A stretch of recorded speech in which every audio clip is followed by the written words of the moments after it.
लखनऊ में आज भारतीय किसान यूनियन महात्मा टिकैत के पदाधिकारियों द्वारा किसानों की विभिन्न समस्याओं को लेकर एक प्रेस वार्ता आयोजित की गई। प्रेस वार्ता में यूनियन के राष्ट्रीय अध्यक्ष चौधरी अनिल तालान, प्रदेश प्रभारी ठाकुर तारा सिंह बिष्ट सहित कई वरिष्ठ किसान नेता मौजूद रहे।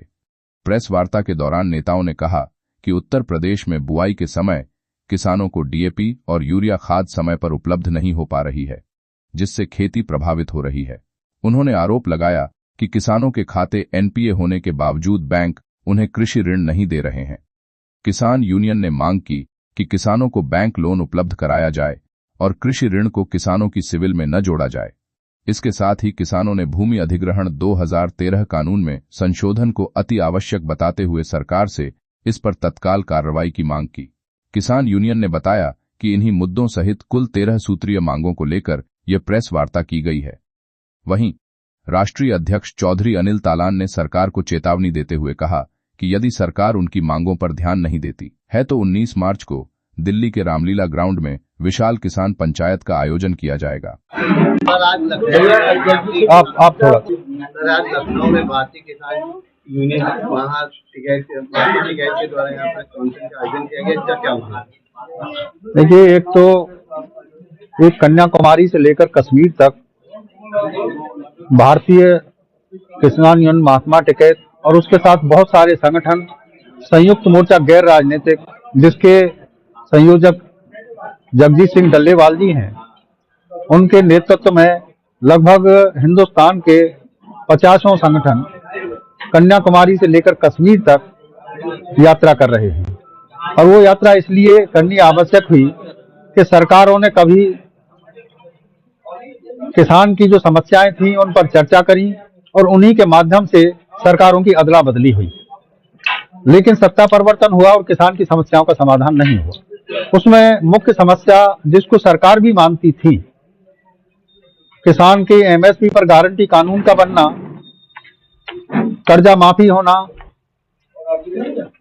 उसमें स्वामीनाथन कमेटी की उस रिपोर्ट C2+50 फॉर्मूला का लागू होना, जिसमें लागत मूल्य का 1.5 गुना रेट देने की बातें कही गई।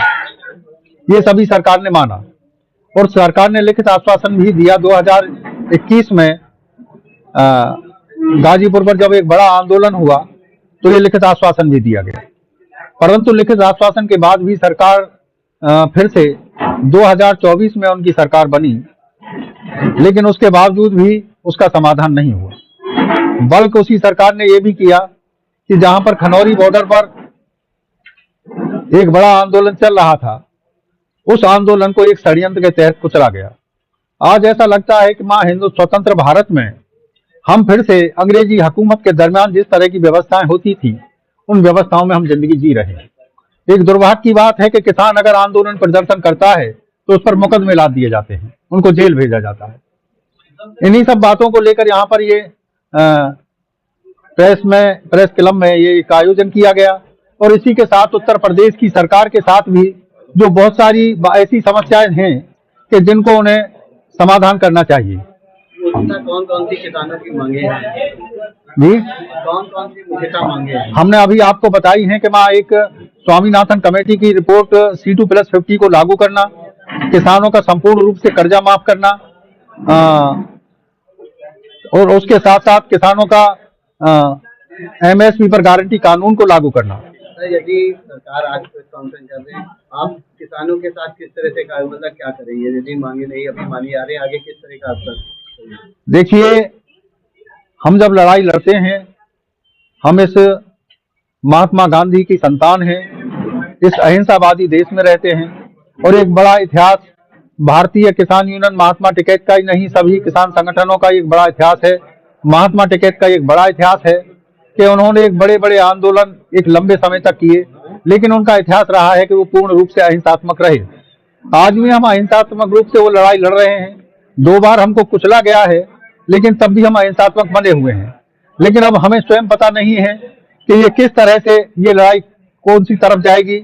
एक वक्त ये भी आ गया था कि जब महात्मा गांधी पूर्ण रूप से अहिंसात्मक रहे, लेकिन उन्होंने डू एंड डाई का नारा दे दिया था। ये हमको याद रखना चाहिए। और ये सरकार भी जहां महात्मा गांधी का नाम लेकर सिंहासन पर बैठती हैं, इन्हें याद रखना चाहिए कि ये प्रजातांत्रिक प्रणाली का हिंदुस्तान का नहीं विश्व का सबसे बड़ा देश है। इसमें लोकतंत्र अगर कायम रहेगा तो इस देश की मान्यताएं कायम रहेंगी, इस देश की परंपराएं कायम रहेंगी, इस देश की संस्कृति कायम रहेगी। और अगर ये लोकतंत्र नहीं रहा तो निश्चित तौर पर जब सरकारें सत्ता में नहीं होती तो वो संविधान की बातें करती हैं, लोकतंत्र की बातें करती हैं, लेकिन जब वो सत्ता में आ जाती हैं तो पता नहीं कौन सा उनको एक मंत्र याद आ जाता है कि ना उनको लोकतंत्र याद रहता है, ना उनको संविधान याद रहता है। हम इस बात को भी कहते हैं, ये देश किसानों का देश है। ये धर्म और जाति बिरादरी के नाम पर जो बंटवारा किया जा रहा है वो बिल्कुल ठीक नहीं है। और अगर सरकार यहाँ धर्म और जाति बिरादरी के नाम पर बंटवारा करके इस देश को चलाना चाहता है, वो कोई भी रहा हो, हम किसी धर्म की या जाति की या बिरादरी की बात नहीं करते। ये देश किसानों का देश है, इसको किसानों का देश रहने दिया जाना चाहिए।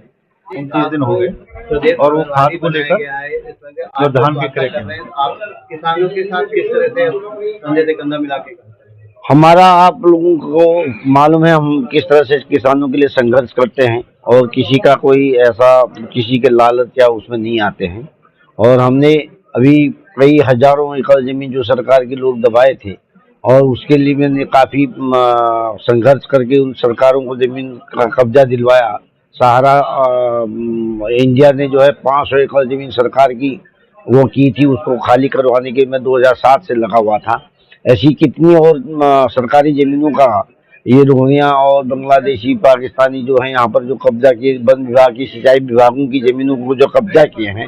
और अभी स्कॉर्पियो क्लब है एक जो है उसने हमारे किसान नेता है जो है राष्ट्रीय सचिव हैं राम प्रकाश जी ने मुद्दा उठाया और उन्होंने गलत वीडियो ऑडियो करा के आपको जो है मुकदमा लेके जेल भिजवा दिया।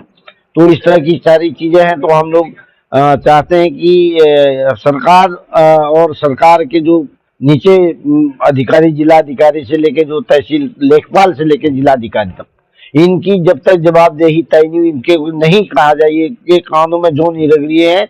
अभी हमारी बाराबंकी जिले में 29 दिन से ठंडे में हमारे किसान वहां धरना दे रहे हैं और कोई आज तक वहां पर लेखपाल तक नहीं गया। ये बहुत बड़ी चीज है कि मतलब मैं 29 दिन से धरना ये डीएपी खाद और इसके संबंध में जो मांग है किसानों की मांग, उचित मांगों के लिए भी धरना 29 दिन हो गया है। हमारे राजधानी के राजधानी के बगल का जिला है, उसके बाद भी किसी के काम में कोई जो नहीं रह रही है।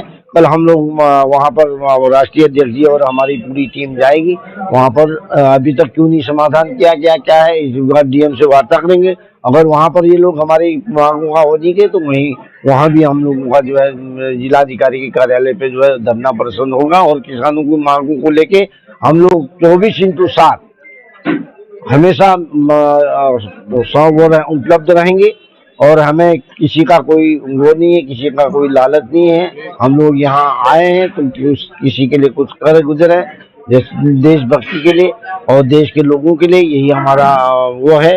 और हम आप लोगों से सहयोग चाहते हैं कि ज्यादा से ज्यादा हमारे किसानों की बातों को आप लोग बढ़ चढ़ के बताएं, उनकी जो समस्याएं उसको दिखाएं। जब आप लोग यहाँ आए उसके लिए धन्यवाद।